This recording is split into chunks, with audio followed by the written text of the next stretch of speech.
Médiasphère. Médiasphère.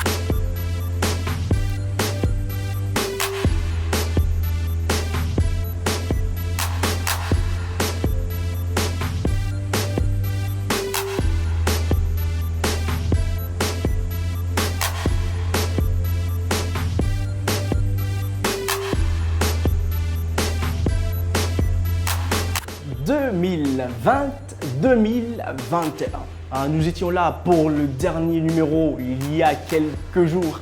Et aujourd'hui, justement, nous sommes là pour le premier numéro au compte de l'année 2021 de votre émission Médiasphère. En tout cas, on espère que vous avez passé une belle et merveilleuse année, une 2020, même si l'année, il faut le dire, a été très compliquée avec cette pandémie de coronavirus.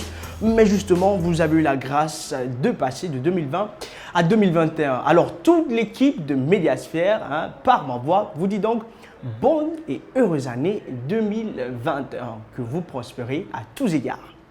Alors, chers téléspectateurs, nous allons nous installer confortablement parce que là, on commence et c'est parti pour vous dans votre émission Médiasphère. Médiasphère. Médiasphère. Nous commençons donc ce premier numéro, chers téléspectateurs de Médiasphère au compte de l'année 2021 par notre reportage, une rubrique que nous aimons bien. Mais là, on s'intéresse à l'écriture. Il faut dire que l'Association des écrivains de Guinée était à l'Assemblée nationale le lundi dernier pour solliciter un partenariat stratégique. Objectif, promouvoir le livre, la lecture, mais surtout les écrivains. Le président du Parlement a promis de s'impliquer pour la concrétisation de ce partenariat. Honorable Amadou Damaro Camara a aussi soulevé des préoccupations qui menacent le fondement de la nation. La rencontre s'est déroulée dans la salle des actes du Palais du Peuple. Nos chers Mamoudou Bouléré Diallo et Aliouba y étaient pour vous au compte de Médiasphère. Médiasphère. Médiasphère. Tout le monde doit concourir à la promotion du livre, de la lecture et de l'écrivain pour obtenir une émancipation durable. L'Association des écrivains de Guinée met en contribution l'Assemblée nationale.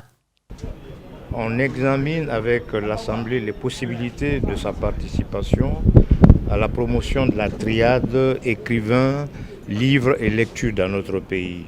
Est-ce que l'Assemblée peut jouer un rôle dans cette grande promotion? Je réponds tout de suite oui. Et nous avons ensemble examiné les méthodes, les voies et moyens susceptibles d'être développés pour aboutir à cette merveilleuse promotion. Nous avons soumis dans ce sens notre plan d'action opérationnel triennal avec ces éléments de contenu dont je ne voulais pas parler ici. Et le président et ses collaborateurs ont très bien accueilli ce plan et promesse a été prise de tout faire pour que le plan effectivement devienne opérationnel. Nous restons reconnaissants à M. le Président de l'Assemblée nationale et à ses collaborateurs. Du côté des députés, on voit une volonté de nouer vite un partenariat qu'ils qualifient déjà de très important. C'est une élite de notre pays, pas des moindres. Ils nous ont présenté le plan d'action opérationnel et suggéré un partenariat stratégique avec l'Assemblée nationale pour promouvoir l'écriture, la lecture et le livre, ce qui est très important. Il a promis fermement de s'impliquer et d'informer l'ensemble du bureau et des députés des décisions qui seront prises pour vraiment nouer un partenariat fécond avec cette association des écrivains de Guinée. Il a aussi recommandé vivement que les écrivains de Guinée s'intéressent à l'histoire récente de la Guinée. Ceci est très important parce que la jeunesse ignore beaucoup de ce qui se passe, ce qui s'est passé, même dans un passé récent. C'est très important, ça peut nous permettre de corriger beaucoup de manquements et vraiment construire une république solide et émergente. N'empêche cette importance louée par le bureau du Parlement, le président Amadou Damaro Camara a soulevé des préoccupations qu'il considère sérieuses concernant la corporation. Le président de l'Assemblée n'a pas manqué de porter à leur connaissance certaines préoccupations qui menacent même le fondement de notre nation, qui doivent être rectifiées. Il a invité tout un chacun à ne rien ménager pour rectifier le tir pour le bien de notre nation. Récemment, l'ancien ministre de l'Éducation nationale, Ibrahima Khalil Konaté Kaokare, a publié un livre qui a fait l'objet de plusieurs critiques. Des critiques qui ont valu la suspension de sa vente. Cela n'a rien à voir avec la rencontre, précise l'honorable Jalikatou Diallo. Cela n'a pas fait l'objet de discussion.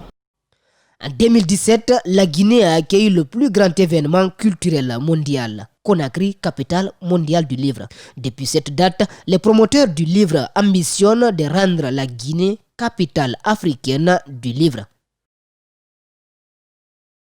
Médiasphère.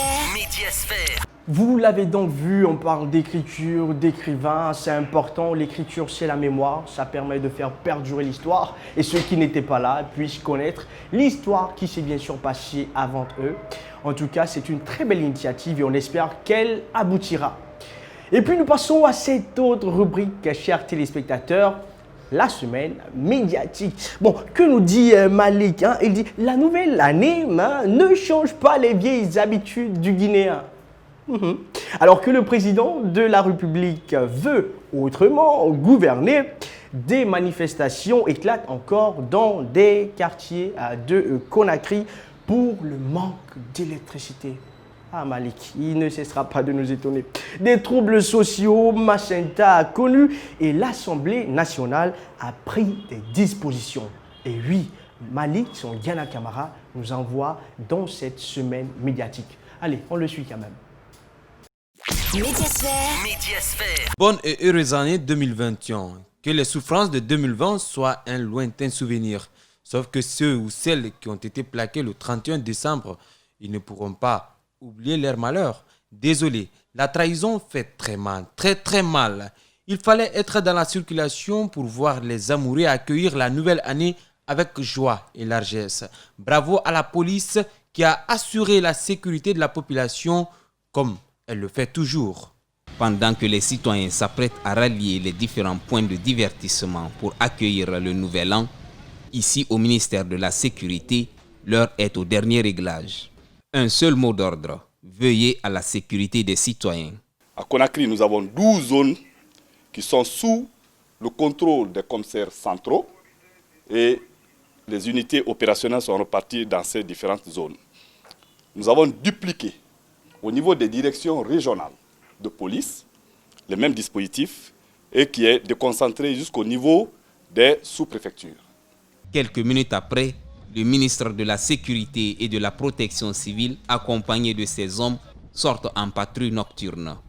Ils doivent s'imprégner de l'effectivité du dispositif sécuritaire mis en place à travers le pays pour la sécurité des populations et leurs biens. Aucun carrefour n'échappe au contrôle du ministre Albert Damantan Camara. Aux agents sur le terrain, il laisse des consignes fermes, notamment le suivi du port de masque, la discipline des usagers dans la circulation. Nouvelle année, nouvelle manière de gouverner ou gouverner autrement, oui. Les vieilles habitudes de la population vont-elles aussi changer? Pas sûr. Pour des raisons de panne, plusieurs quartiers de Conakry comme Sonfonia, Sangoya, Tombolia sont retombés dans le noir. Passer les fêtes de fin d'année dans l'obscurité et débuter la nouvelle année dans cette même situation, voilà, c'est dans la rue où il y aura la solution. Ça fait à peu près 3 semaines, disons 1 mois, nous n'avons pas de courant, nous souffrons. On a passé presque toute la fête dans l'obscurité, dans le noir. Cette zone de Sangoya qui manque de l'électricité pour cause de transformateurs est composée de 3 secteurs. Très en colère, ils avertissent. Généralement en Guinée, gérer les choses à l'amiable, ça ne marche pas. Il faudrait forcément passer par la violence pour que les choses aillent. Donc c'est ce que nous sommes décidés maintenant. Si le transformateur ne vient pas dans 24 heures, on va passer à autre chose. Que chacun change son comportement pour faciliter la nouvelle gouvernance prônée par le PRG Koro Alpha Condé. Sinon, ça va chauffer. Vous en avez eu certainement vent de ce qui s'est passé à Massanta entre deux communautés liées par le sang et par la tradition. La scène a fait des morts, des destructions de biens. Honorable Damaro a mobilisé à cet effet toute l'Assemblée nationale pour adopter une résolution réglementant la question des coordinations régionales. L'initiative est partie des violences enregistrées la semaine dernière à Massanta autour de la construction de la résidence du patriarche. Nous ne pouvons pas prendre juste une résolution aujourd'hui pour dire que vous n'existez plus. Mais nous devons commencer par les ramener à leur juste rôle. On a toujours eu des chefs de famille. Moi, je les connais, en structure comme en malgré s'appelle les Kabila. Kabila Kunti, c'est ce que je savais. Après son adoption par les parlementaires, la résolution sera soumise au chef de l'État. Déjà, la majorité des députés est favorable au maintien de ces structures. J'ai voté la résolution parce que ça veut dire que tout ce qui peut envoyer la paix dans le pays, et que surtout quand il y a un mort d'homme, vraiment, il faut avoir peur. Donc c'est tout ça qu'il ne faut pas faire. Voilà. Les Kuntigi, les Sotichomo ou encore les patriarches ont toujours existé dans nos communautés. Ils ont un rôle moral et symbolique. Ils méritent respect et considération à cause de leur sagesse. Mais pourquoi aujourd'hui ils seraient à la base des problèmes sociaux? Bon nombre de citoyens pensent que c'est une question d'intérêt. Il y a 2 semaines, des violents accrochages communautaires faisant plusieurs morts et blessés ont éclaté à Masseta, au sud de la Guinée. À Conakry, ces incidents malheureux ont fait mauvais écho. Des citoyens interrogés ce mercredi ont exprimé toute leur indignation. C'est une lutte d'intérêt, en un mot. Mais les gens doivent comprendre quelque chose. Il faut défendre la communauté. Petit pour le voir. Quand j'ai entendu qu'il y a 1 ou 2, 3 morts, ça fait honte pour les autres pays là. Voir des communautés qui ont toujours vécu ensemble se déchirer entache la réputation de Massenta et le vivre ensemble des populations. Rien ne sera magique en 2021. Le développement ne se fera sentir que quand nous, citoyens, on l'aura souhaité. Si vous pratiquez le tronçon Kuntia 36, bon courage à vous et soyez très prudents dans la circulation. Là, les citoyens viennent délibérément déverser des ordures sous la chaussée avant d'y mettre le feu. Médiasphère. C'est aussi ça, l'actualité médiatique, l'actualité de la semaine.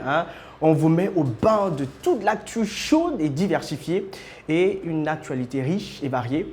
Vous avez donc compris et vous êtes informés, c'est important. Ne ratez donc surtout pas la prochaine édition de Médiasphère. Malik Sanguiana sera là pour vous avec la semaine médiatique. Chers téléspectateurs, on poursuit avec cette rubrique que vous connaissez maintenant. Elle n'est plus à présenter. C'est bien sûr Vue. Et aujourd'hui, on parle de quoi? À l'heure du numérique où tout a évolué, on a des tablettes, des téléphones et un peu de tout ça. On va faire le tour dans quelques classes de l'autre côté. Et puis, on parlera aussi bien sûr d'inceste. Si vous ne connaissez pas, vous allez le voir. Pour terminer avec le repos, c'est important de se reposer, certains exercices. Pour vous, dans ce regard impertinent de Patrick Ménet que nous vous proposons dans Médiasphère, Vue pour vous, et ça maintenant. Médiasphère.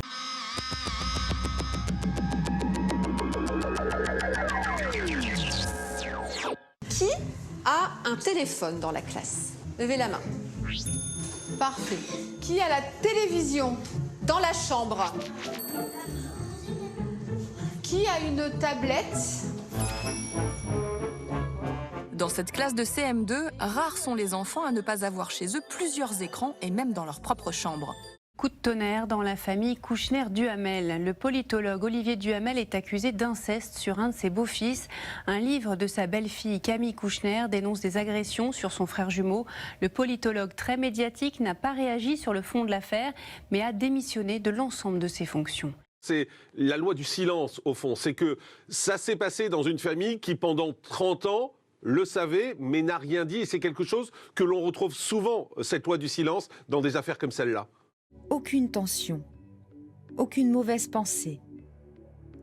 aucune mauvaise énergie ne vient troubler votre plénitude. Ce livre se retrouve aujourd'hui à la une de la presse. Le Monde titre une citation de son auteur. Pourquoi aurait-il le droit de vivre hors de cette réalité? Comme moi, elle me hante. À la une de l'Obs, une autre déclaration. Je ne pouvais plus me taire. Le gros titre, inceste, la fin d'un tabou. Celle qui parle, c'est Camille Kouchner, fille de Bernard Kouchner. Elle accuse son beau-père, Olivier Duhamel, le second mari de sa mère, Evelyne Pizier, d'avoir abusé de son frère jumeau quand il avait 13 ans. Le pourcentage de personnes qui se disent victimes d'inceste a même triplé en 10 ans. Regardez, année 2009, c'était 3% des Français. 2015, ça double, 6%.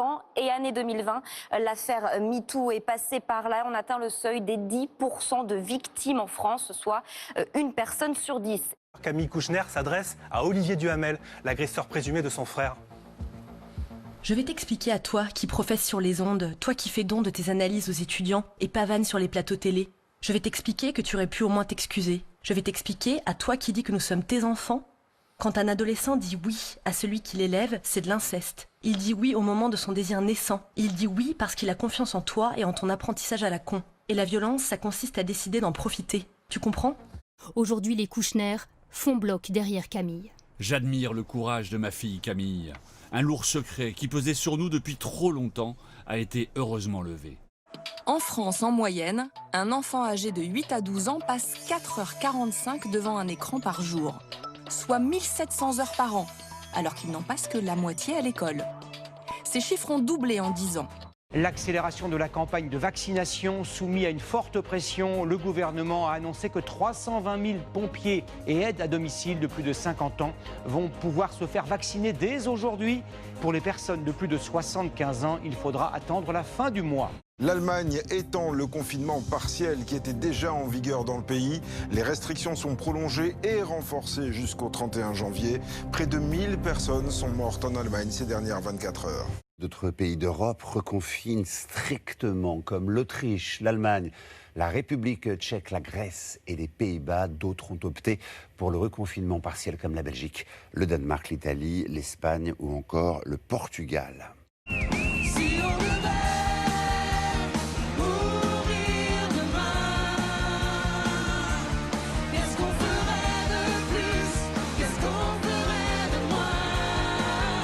C'est devenu la terre d'accueil des influenceurs. Dubaï, l'émirat réputé pour son shopping de luxe et son architecture ultra-moderne, fait tout pour attirer les stars les plus suivies sur les réseaux sociaux. En échange de nombreux avantages, beaucoup d'influenceurs sont venus s'y installer. Et d'abord, une autre épidémie, celle de la grippe aviaire, qui continue de gagner du terrain dans le sud-ouest. 61 foyers de contamination détectés à ce jour. Des milliers de canards déjà abattus. C'est une catastrophe pour les éleveurs. Là-bas, pas de masque, pas de contraintes sanitaires strictes. Mais surtout, une vie de rêve. Il n'en fallait pas plus à Nabila pour être l'une des premières à s'exiler à Dubaï. C'est toujours compliqué de jouer en Serbie, vous le savez, Greg. Oui. Oh là là là là, Wesley Parda encore. Wesley Parda encore. Il est terrible. C'est l'un des hommes les plus riches au monde, un businessman à la chinoise. Jack Ma est le fondateur du site marchand Alibaba, concurrent d'Amazon. Depuis le 24 octobre, il a disparu. Ce jour-là, il a prononcé un discours critique sur la politique économique de Pékin.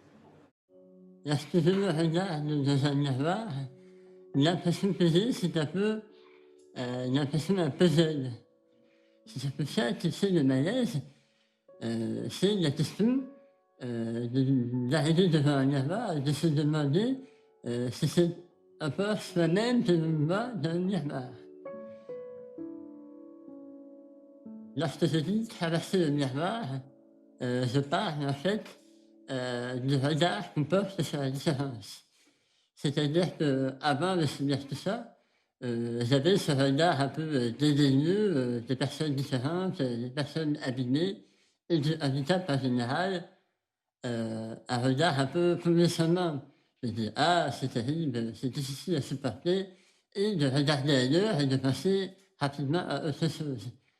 Traverser le miroir, c'est être l'objet qui est regardé de cette façon.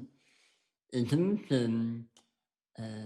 j'ai eu l'impression vraiment de passer d'une d'une personne qui observe le monde à quelqu'un qui est observé à la loupe plus particulièrement que le reste du monde. Médiasphère. Pas besoin de commentaires, hein? Une très belle rubrique que nous aimons et qui va continuer dans le temps. Voilà, c'est comme ça tous les jeudis dans votre émission Médiasphère. Allez-y vous informer, hein, parce que c'est aussi ce que nous faisons dans votre émission Médiasphère. Voilà, on termine donc par notre rubrique, une rubrique que j'aime tant parce qu'elle est diversifiée et variée. Bien sûr, avec On Zappe, vous n'avez pas eu le temps de suivre les émissions de la semaine. Et oui, on vous les propose quelques condensés. Comme ça, ça vous permet d'être bain de l'actualité de toutes ces petites émissions. Allez, on vous laisse avec cette dernière rubrique. On zappe pour vous, mais surtout, restez. Médiasphère.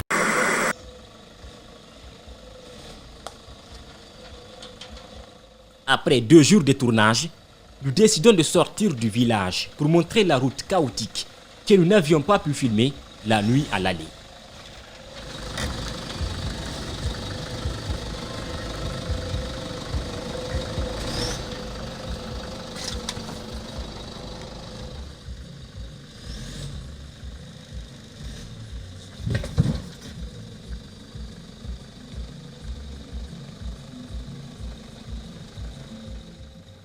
Pour nous qui venons ici pour la première fois, aucune piste ne ressemble à celle-ci.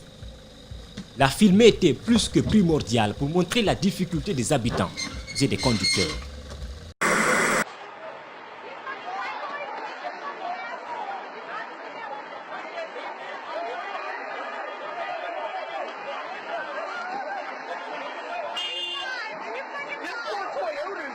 This is awesome.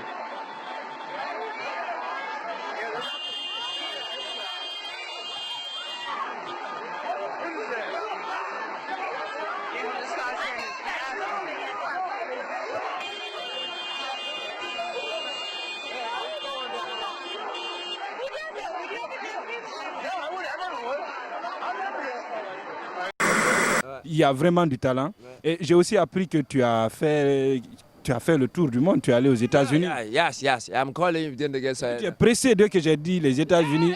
Yes. You're going around from États-Unis, America. You take your game, say you're going for like of Guinea. Take your line down the line and say I'm looking again around say again Donald Trump again so again people state America. Or I start shut again around. I'm blind. They say you're going around. Every day we're the second around. I'm light and they're going to profit. They're going to profit. It's going around. I'm light and they're going to for money. I'm taking away again around. I'm lot going for money. Et lorsqu'on navigue en haute mer, mieux vaut s'assurer que son navire est en parfait état et qu'il est prêt à affronter les tempêtes marines sans risquer de se briser en deux. Mais les armateurs du MSC Napoli, un porte-conteneur battant pavillon britannique, n'ont visiblement pas appris leur leçon de bon sens maritime. Le navire construit en Corée du Sud en 1991 n'était pourtant pas si âgé que ça, mais il avait fait naufrage en 2001 au sud de Singapour, subissant alors d'importants dégâts au niveau de toute sa structure interne. Le MSC Napoli sera renfloué par la suite et réparé dans un chantier de Singapour avant d'être remis à flot. Le 18 janvier 2007, soit 6 ans plus tard, le MSC Napoli se trouvait dans la Manche à 100 km nord-ouest lorsque les membres d'équipage furent stupéfaits d'horreur en remarquant une énorme fissure dans la coque du vaisseau. Le capitaine et ses hommes seront donc élitroyés par les gardes-côtes britanniques et finiront sains et saufs sur le rivage. Un exemple typique de la confusion qui existe au niveau de la CENI. Des citoyens qui ne retrouvent pas leur carte nulle part et qui viennent voter, qui sont empêchés de voter parce qu'ils n'ont pas leur nouvelle carte. Comment pouvez-vous expliquer ça? Cette pagaille qu'il y a aujourd'hui dans ce pays. Je ne peux pas voter parce que je n'ai pas ma nouvelle carte, que l'on a cherché partout, dans tous les bureaux de vote de mon quartier. Dans Nongo, on ne retrouve pas ma carte. Dans la localité, des lampadaires sont installés. Mais la nuit tombée, les habitants utilisent des lampes torches. Parfois leur téléphone portable, encore chargé grâce au solaire. Kali non torche mi di foy ka téléphone na de na fankuna minde I pano ne kapano na fan kasoga mu mini o munte sotoma ali mando so sa de ni de banque ne kuisin na ona fana kini ko toro de ne ko falande Kura manko koma jefe na fang nang kotoro ke hang hande dia kamngara. Na fe ne kotoro kende hang tentini nyakalakunda. Voilà, c'est cette autre rubrique qui vient mettre fin à ce premier numéro de votre émission Médiasphère au compte de l'année 2021. Merci à vous tous donc qui avez pris le temps de nous suivre. Ils étaient là à la réalisation, à la technique, je veux dire. Il y avait bien sûr notre cher Abdoulaye Kamara et puis Ibrahim Tapré. Et le tout couronné et réalisé par notre cher Alpha Madou Djoulde Diallo. Prenez soin de vous où que vous soyez. Surtout, restez sur Espace TV parce que nos programmes sont les meilleurs. Et de passage, Alpha Amadou Djoulde Diallo vous dit bonne et heureuse année une fois de plus. Allez, à plus. Médiasphère.